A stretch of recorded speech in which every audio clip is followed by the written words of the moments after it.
Assalamu alaikum tout le monde, ravi de vous retrouver sur Team Komoko pour un nouveau numéro de news, l'essentiel de l'actualité comorienne qui s'est déroulée cette semaine.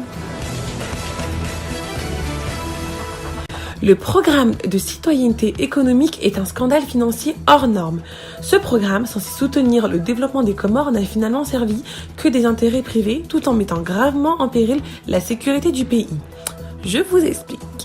Le Comore, qui souffre d'une pauvreté endémique, a bien cru avoir trouvé en 2008 son sauveur en la personne de Bachar Kiwan, un magnat de la presse franco-syrienne basé au Koweït.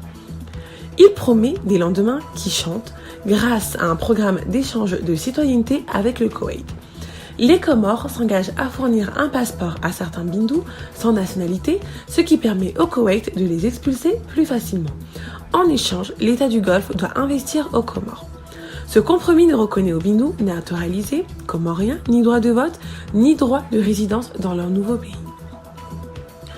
On apprend que ce programme a offert la possibilité à de hauts responsables de l'État comorien, depuis l'instauration de celui-ci, de s'enrichir en laissant la population comorienne dans la misère la plus criante. La commission d'enquête, qui s'est saisie de l'affaire, conclut dans un rapport non officiel que sur la base du nombre de passeports émis par Selmex Moroni, le programme aurait généré la somme de 1,134 milliard de dollars. Les Comores n'ont encaissé en tout et pour tout que 163 millions de dollars. Le manque à gagner pour le pays serait de l'ordre de 971 millions de dollars. Une somme largement suffisante pour financer les programmes établis de tous les secteurs pour les 10 prochaines années. Le Gombessa, un navire battant pavillon comorien avec 93 passagers en grande majorité comoriens, s'est présenté mercredi en fin de journée devant le port de Mitsamoudou, à Anjou.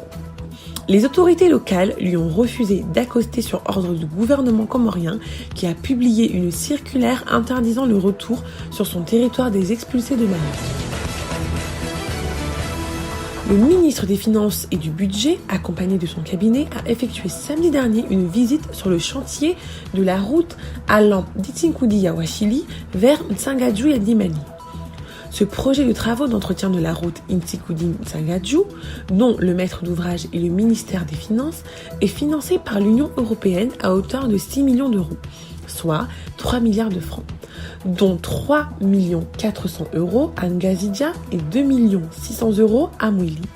La fin des travaux est prévue pour le 4 janvier 2019, plus une période de garantie de 12 mois. Je vous remercie d'avoir suivi ce nouveau numéro en espérant qu'il vous a plu. Je vous retrouve la semaine prochaine. Je vous fais de gros bisous. Ciao!